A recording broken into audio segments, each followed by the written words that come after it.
Boris Johnson and Chuka Umunna. Well, this morning, the body which represents thousands of British businesses, the CBI, threw its weight behind the Remain campaign. And the CBI's Director General, Carolyn Fairbairn, joins me now. Welcome. Hello. You gave an interview back in November when you took over as Director General, when you backed Britain remaining in a reformed EU. Yet today we find out you won't be aligning officially to the Remain side, so you won't be able to campaign with them. Why the change of heart? Well, I think we have got a very clear mandate from our members now. We've been consulting and surveying over the last 3 weeks, and we now know that our members employ 7 million people across the UK, and they have given us a resounding voice that 8 out of 10 support remaining in the European Union. We, however, don't think that economics, and economics is a very important part of it, prosperity and growth. It's not the only issue. We think that there are broader issues, but we are going to be making the economic case on their behalf for remaining in the European Union. But as you say, 80% of your members have backed staying in the EU. Won't it be seen as fence-sitting in this instance if you don't officially align yourself to campaign?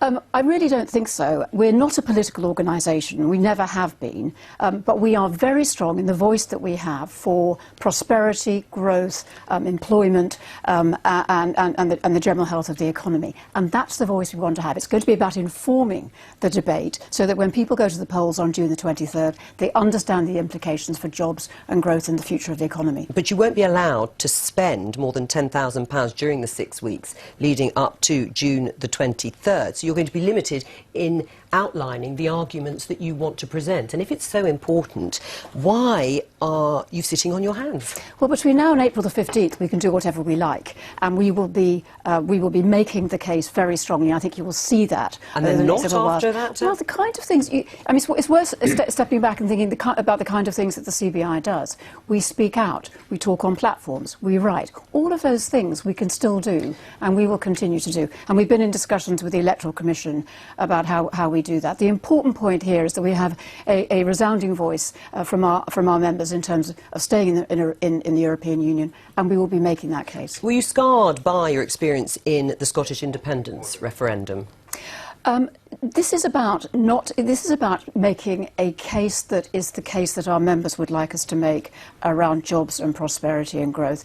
It isn't about making a political statement. So I think that the position that we have is an extremely sort of clear and simple one. Are you breathing a sigh of relief that a powerful, influential organisation with so much support from businesses who want to remain in are not going to politically align themselves? Well, not necessarily, because, you know, when I was a junior barrister, we had to prepare cases on a regular basis that required expert witnesses. And when you had an expert witness, you had to have an expert that was actually generally right on the issues that we talked about. So when you look at the CBI, they were wrong on the ERM, they got it massively wrong. They were wrong on the euro, and even almost 100 years ago, they were wrong on the gold standard. So if I was trying to present them as a case before a judge, they would actually throw out the fact that on almost every major political and economic issue in the last 100 years which they've espoused a view, they've been wrong. But one other point, they would also be asked whether they have a conflict of interest in this particular case. And it is right, and I'm sure that Caroline would say, that they have received over £800,000 from the European Union, whether it's for research or other ways, so that would also be regarded as a conflict of interest. So I think the British public will say to themselves, when the CBI speaks, they've been wrong before, they're wrong now, and they have a conflict of interest. What do you say? Well, I come back on both of those. I mean, on the issue of conflict of interest, there is absolutely none. We provide a commercial service to a small part of the European Union, less than 0.5% of our revenue. It's an absolutely ludicrous claim to say we have a conflict of interest. And in terms of the position, you know, the euro was a very, very different question. The euro? A very, very different question. What we're facing now is an issue of we've enjoyed a period of real prosperity as part of the European Union.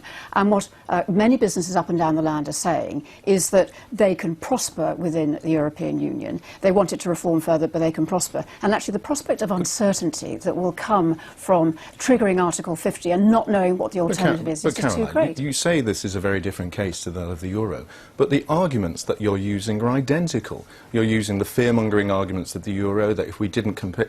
take on the euro, then Britain would actually fall into a mire and never be successful in the future.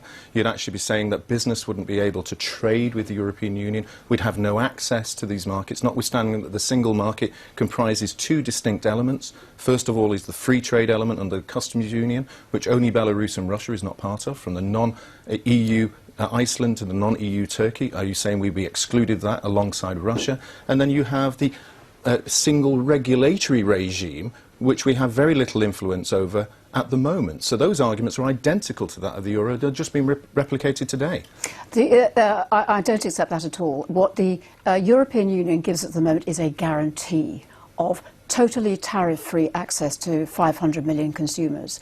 And the moment that Article 50 is triggered, that guarantee goes. We can't even go back and say, actually, we've changed our mind, we'd like to go back on that. Article 50 says for 2 years we're okay. Steve, I just want to ask you, though, because when you say that the CBI have been wrong on issues and you cite the euro, what about the figures from the poll, just looking at the views of business? It's always the case that people who want to leave the EU say small businesses support that and bigger business support staying in the EU broadly. But the figures are quite damning, aren't they, in the poll? I mean, just 6% of firms in the CBI survey think leaving the EU would be in the best interest of the UK economy as a whole. Why do so few businesses, of the ones that were polled, back Brexit? Well, that's not necessarily the case. I've seen quite a few, and you've actually had many on the show here, that actually show that they support leaving the European Union. But actually looking at the analysis of those figures are quite interesting. Over 95% of the businesses in the UK are businesses less than 50 people.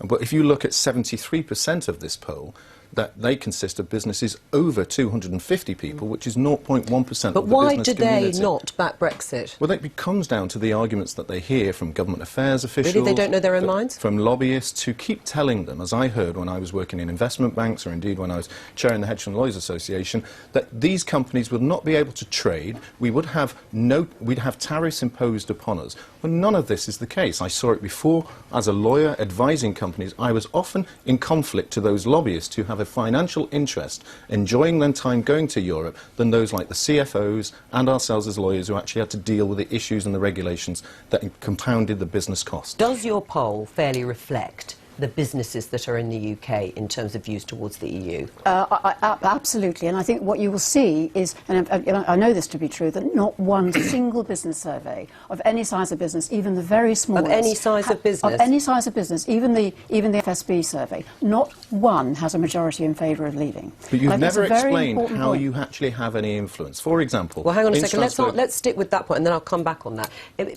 But are you then saying that small businesses, those that employ under 50 people, of which there are hundreds of thousands, are overwhelmingly supportive of staying in the EU? That not one survey has showed that there's a majority in favour of leaving. And just to give you an example, I mean, there are many small businesses now that are born global. They immediately want to be able to trade, and they immediately want to be able to have access to the single market. So, you know, I think we are talking about a small business environment here, where many of them actually hugely value, again, that tariff-free access. When I was a private equity lawyer, and someone who wanted to invest in housing in Poland, it didn't stop them doing that. If they wanted to invest in housing in the United States, trade was still going on, even though they weren't in a common market with the United States. All right. When I was looking at small internet businesses, exactly the same. Trade continues, irrespective of the countries or the rules. All you're concerned about is whether there would be tariffs, of which I argue there would be none, and whether we actually have influence on the regulations, which I say, again, we have very limited, if any at all. And on that, Carolyn Fairbairn, thank you very much. Thank you.